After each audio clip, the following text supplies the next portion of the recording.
Hello, friends. I hope you can hear me okay. I just want to make sure. It's so weird because I obviously don't have a guest on today, so I have to reassure myself that people on the other side can actually hear me. I did an audio test counting on this to work. So if I get through this recording and then realize my audio is not working, uh, we will have to do it again. But anyways, for the meantime, I hope that the tech is cooperating.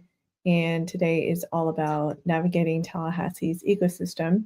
I decided to go ahead and talk about that today because I get that question often. For those who are not familiar, because I dove right into the topic, this is one of the reasons why I founded CityClips. It's all about business and tech in North Florida. I want to make sure that people are aware of what's going on in North Florida. There's a lot of activity that I keep noticing that even within our local ecosystem, that most people aren't even aware of all the innovation, all the tech growth, all the activity that's happening in our business community, unless you're within certain, let's say, circles, so to speak, you won't know that it's happening. So that's one of the reasons why I co-founded CityClips, a business newsletter focusing on highlighting tech and business growth in our region. So, and then as far as this show goes, we love to highlight guests, business owners, CEOs, tech founders, people who are innovating in the STEM world, making a difference, moving the needle, so to speak, at a local level. And because I am not always a huge fan of recording myself and just talking to myself, I will fly through this really quick. But I'm hoping that this video and episode is helpful to anybody to address certain questions I get often. Because I've been in the business ecosystem, the entrepreneurial ecosystem now I lived in Tallahassee for almost 14 years now. And then I've been growing my business steadily, maintaining it for about almost 11 years now. So I've gotten more familiar with all that, all the benefits and resources of what our ecosystem has to offer. So let me go ahead and share my screen so that you can kind of see. I have some visual references that'll hopefully help you. This is something that helps my mentees as well when I mentor new and budding entrepreneurs. So let me make sure. There you go. Okay. So Tallahassee's ecosystem, like I said, let's go ahead and dive in. I will tell you a little bit about my story. I'm hoping that early stage founders get more clarity, what resources will help you, debunking some myths. And I'm not saying that I can provide a vision of Tallahassee's ecosystem, but hopefully that might give you some more of an idea of what Tallahassee's ecosystem is like. Like I mentioned, I'll talk about my story and some of the problems that I ran into. One thing that really inspired me to do this also was this design thinking session that I participated in, hosted by TSC and Dr. Angela Long. It was such an inspirational moment, and I think a pivotal time for our community because they got together everybody who represented certain category of people. Let's say government employees, gov tech related type of companies, tech companies, creatives, entrepreneurs, every type of key person and persona was represented. So I think that was a really cool moment, and it was a privilege to participate in that design thinking session. And from there, it just kind of stemmed into more collaborative effort and more useful meetings with our community leaders. So I'm really excited about that. Okay, briefly, a little bit about myself so you kind of know, if for some who might stumble on this today, don't know who I am. I've been in the advertising and marketing world for 20 plus years. I've been trying to build my business for 10 years. And then CityClips has been a little over a year and a half now. So one cool thing, after doing this now for 10 years in Tallahassee, you'd think like, okay, what's in Tallahassee? What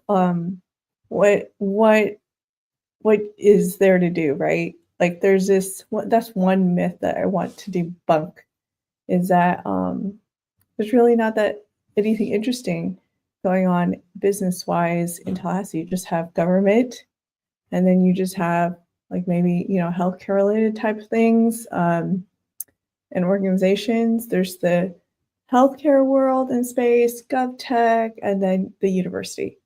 But there's actually a lot of things going on. And I've participated in so many events. I've worked with amazing award-winning CEOs and what I call Billies. I've met 5 Billies at least in local events here in Tallahassee. So Billies meaning, it's a nickname I'm borrowing from another podcast, of billionaires.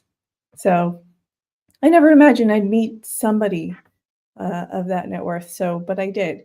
And also, I never imagined that I'd be working with multi-millionaire CEOs. Really cool. But what's nice is that I found that everybody and everything is approachable. Like if you really want to get hold of somebody, there is a way. And that's what I really liked about the Tallahassee business ecosystem. And then, of course, I listed out some episodes and supported 40 interns along the way. So here are some things I've been able to accomplish with some of the resource partners available, like the OEV provides certifications for minority and women small business owners. JMI, I was able to go through their executive program. I'm also a dummy alum. I have a tickle in my throat. Okay. So yeah, this is what I do. I love to help brands. I love to help small business owners.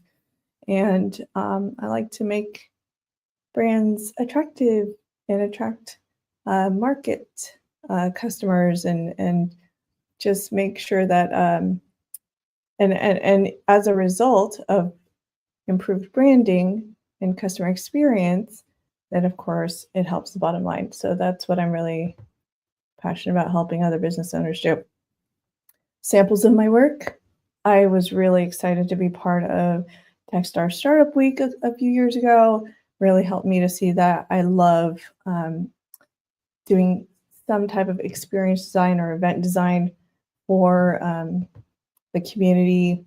And then these are pictures of really cool people I've met throughout the years. Amazing founders, CEOs. I mean, that's Joe Coy. He's a comedian, but also a business owner. So I happened to just attend one of his shows that was hosted here at Tallahassee. Let me make myself smaller. Yeah, and then also getting the opportunity to meet other really cool people like Chef Leon. Everybody knows he's like a local celebrity chef now. And then here is, if I can get his name right, yeah, Michael Bernhard. He's the brother of and co-founder of Nightcap. Their product was featured on Shark Tank, and then they've just been killing it since then. Yeah, there he is with his sister. And just meeting really amazing people. Oops. Let me make sure. All right. And yeah, I mean, like for fun, I like to interview other founders. So during CityClips episodes, I like to interview other CEOs, leaders, and then I also try to produce as many as I can, if it works out timing-wise, for the founders and entrepreneurs of Filipino entrepreneurs. So that's called Filipino Hustle Fridays. And then JHC and Friends is really just my broader network. The JHC is all about the creative community, influencers, even people who are in Tallahassee. It opens up more opportunities for me able to interview other entrepreneurs. So yeah, samples of my work again, examples of things that I've been able to do. So after trying to grow JH Creative, I found that I really liked connecting people. I really liked events. I just got more clarity about things that I liked being involved with because yes, I love helping clients and small business owners and everything else, but I found that I really like helping people. Everything is about being people centric and collaboration. Where does that stem from? My DNA, really. I think it just stems from, and it should have like tapped into my roots. This is my family on my mom's side, family on my dad's side right here, the Filipino community. We just love to help people. Very hospitable, I guess you could say. We're known to be hospitable.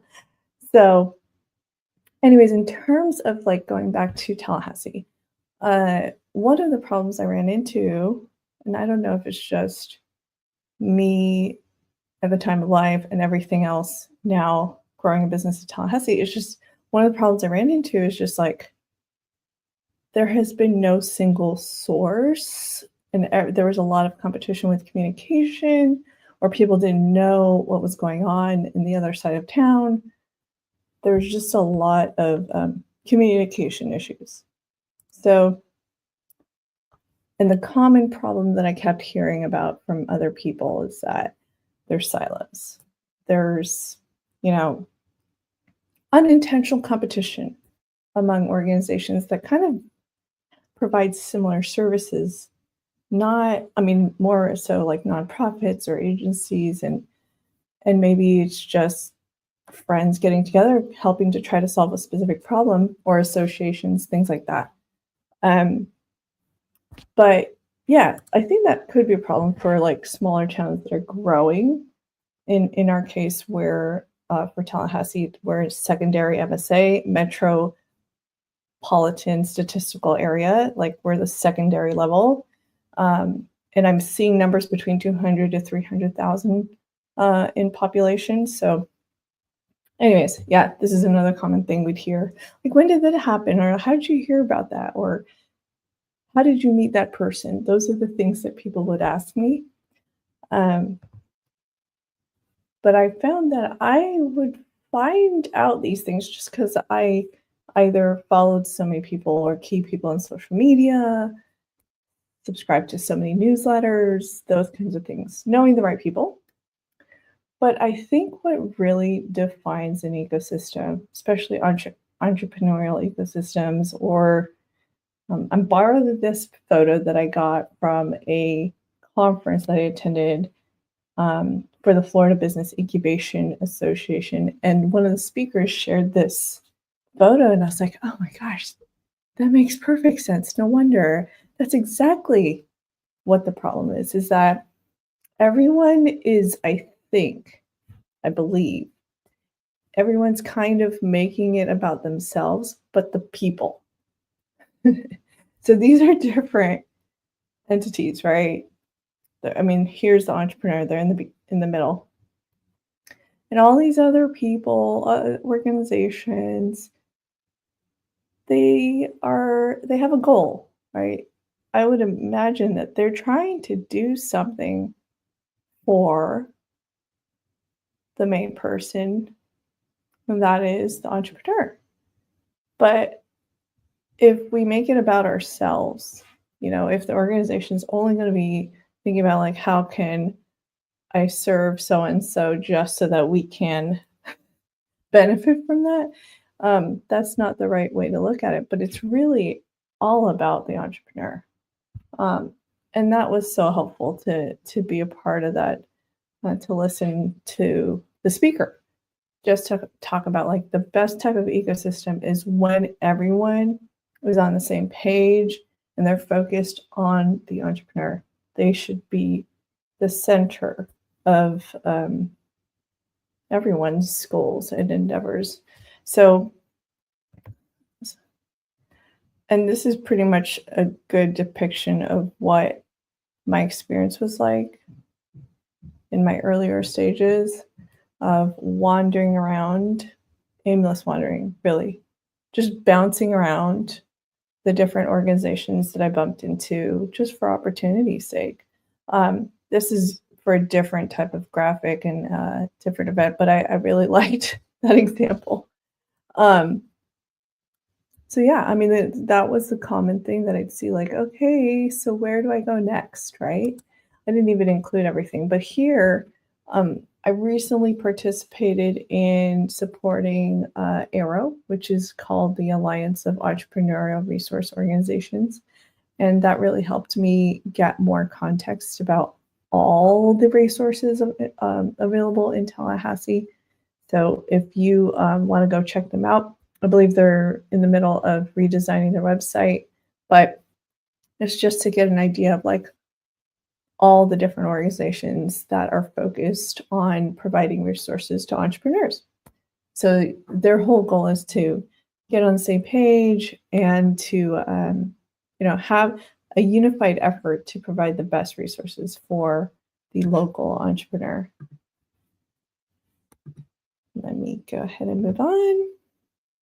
So ideally, I mean, I put their logo here, but this is just me putting a simplified version of like what a cycle of an entrepreneur might be like.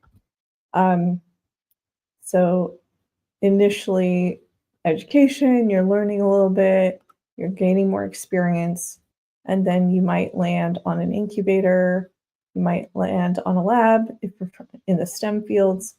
Maybe you're just kind of growing on your own independently, signing up for memberships for different chambers.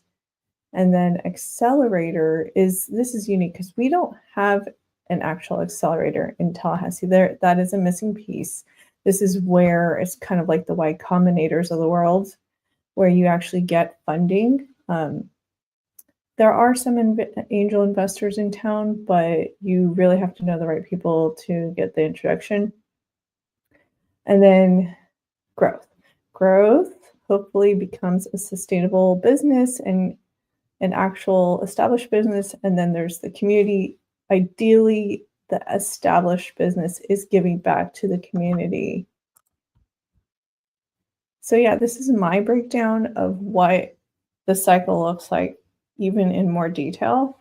If you zoom in, you can kind of see where I see what indicate like talent development, education, colleges, career sources, resources, K through 12, and then growth, early stage business, incubators, accelerators, commercialization, networking. This is where I think this is kind of like the growth stage, chamber memberships, niche associations and clubs, small business programs, and then hopefully it leads to more economic development where you get a lot more support, land and property development, funding resources, company recruitment, and then real estate really benefits from all of this doing well, right? It's an ongoing cycle for them too, but land purchases, commercial real estate, rental properties, a lot of this benefits from everything here. And then who in the end benefits? If all of these things do well, the community. So I think nonprofits, local businesses and jobs, healthy households, this overall, the community just benefits well to me. I think if all of these things in the cycle of the ecosystem does really well. So here you might think like, oh, this is interesting. Yes, I don't include all of the resource partners. It doesn't mean that they don't provide these things, but in terms of giving you an idea of like, if you were to start brand new in the Tallahassee ecosystem, I put this graphic here just to kind of give you an idea of like some of these different organizations provide services for people at different stages in their business. And it doesn't mean necessarily that they don't provide them in the early stage, but their focus is more geared towards like different stage levels. There's other, for example, the chamber. One thing about them is that they actually have a lot of resources and opportunities for businesses that are more mature, even beyond the 5-year mark. So this actually represents starting around here, 3 to 5 years, you can actually continue on through the more established business mark, which is probably 20 plus years. And then the other thing too is actually, I didn't indicate here, but I did benefit greatly from, it's not a nonprofit technically, it is a for-profit called BNI, and it's a business networking international organization.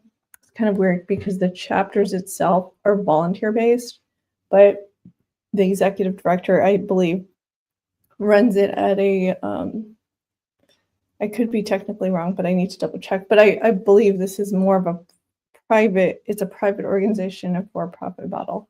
But what makes BNI pretty relatively successful is because they hold you accountable for your weekly goals, and then it's a metrics-based program.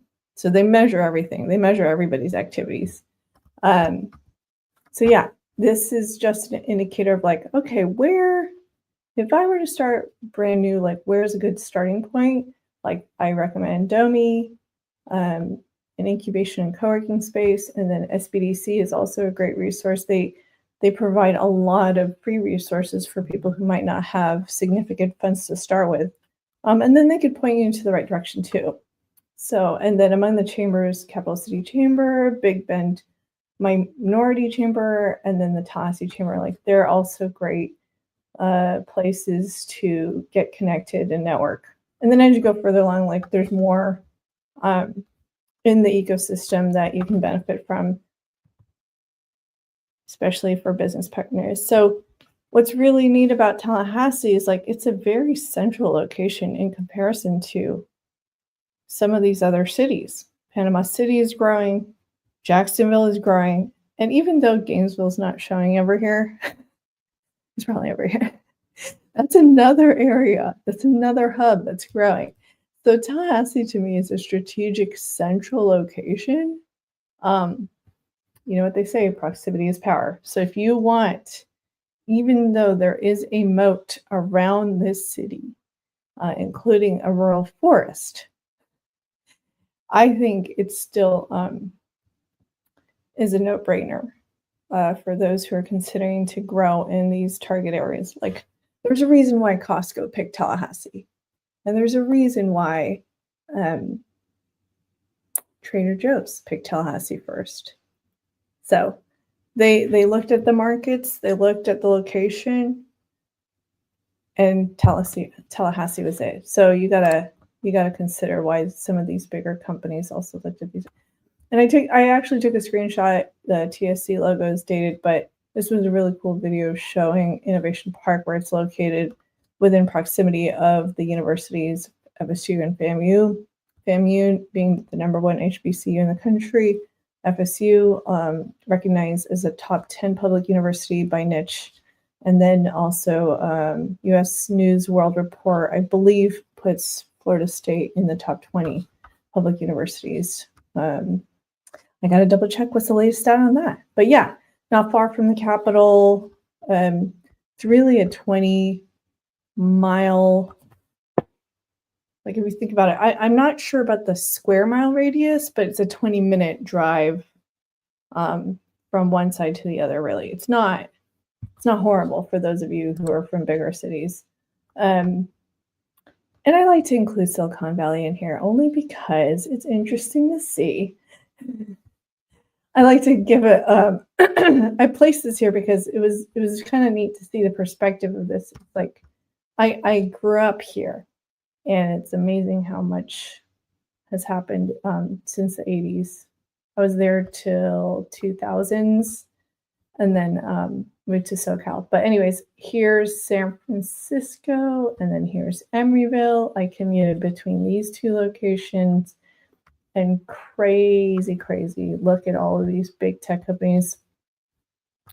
I mean, I'm not saying that we are trying to be the next, I don't see it that way, that we're trying to be the next Silicon Valley, but I've seen the nickname Silicon Valley being thrown around here and there. And I was like, okay, I don't think you guys want to become this, but we could become a better version of it, I believe.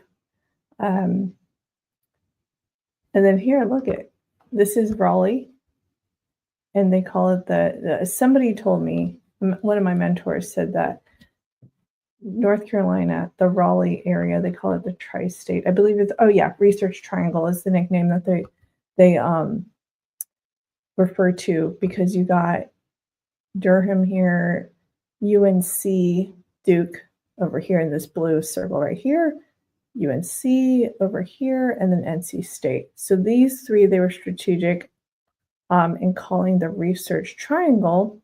And I believe it's been almost 30 years now that they've heavily invested in economic development and research, and they are reaping benefits from it. Like, it helps that they do have, like, how many? 1, 2, 3, 4.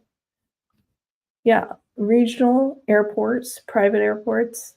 They have decent transportation, they're indicating right here. I really like this graphic, by the way. I like how simple it is, but it's really cool to see. You know, you can kind of see, for those who might be considering moving to that area, Raleigh area and stuff, like, oh, looks great for business. So yeah, why not?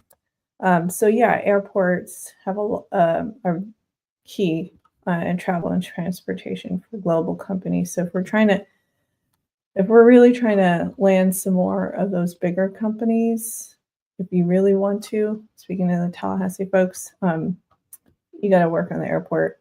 And I'm sure they are making moves towards that. I'm seeing that they recently announced, I think the city just announced that they approved funding for the airport. Okay, and then of course, including Austin, Texas, because I've heard multiple times, I'm not making this up, from people where they say, you know, even my last interview with Elena Brandt, Tallahassee could be like Austin, could eventually become like Austin. Not that we want to be as crowded and congested as Austin now, but because it is a very similar structure where it's the capital of the state, and then you got the university there, and you got all these other economic drivers. Now it's I mean, if you're into comedy, you know that they are starting to consider themselves as another comedy central location, thanks to the comedians out there. Not going to name them right now, but I think you know who I'm talking about. But also for tech, like, it's been known since Michael Dell has planted and grown his company there, because of him and his influence and contributing towards smaller businesses and other tech companies. Like, that was a big factor in why Austin grew the way that it did. Okay, in terms of tech, because CityClips is a business and tech newsletter. Like, here's a quick grab if you want, to my knowledge and awareness of who is in the ecosystem among tech companies, and even people who work full-time remotely, who represent some of these tech companies. And here's some locations of some of the bigger tech companies that are in town. There is the East Summit. That's a nice little park there. They're trying to make it as Silicon Valley. We got, shout out to Rubos. There's Ricardo's, Dan Foss there. And yeah, some other nice big tech companies that you might not be familiar with, but are actually doing really well. So I'm not going to do my whole spiel here. This is the rest of this whole presentation is like why I put CityClips together. I'm just curious to see what I put in there. So anyways, yeah. So let me go ahead and change this. That was it. That, I hope that gave you some direction on, for those who are considering, getting into certain resources. Like, you don't even, if you're not familiar with some of the organizations that are in town, just feel free to reach out to me, because they as in new entrepreneurs in the local ecosystem don't even know where to start sometimes. But Domi is a great place because they'll point you in the right direction. And also you can contact me. So Julia@cityclips.net. Feel free to email me. That's it for today. I tried to fly through it faster, but I digress. Awesome, guys. Well, I'll see you guys later. Thank you so much for everything.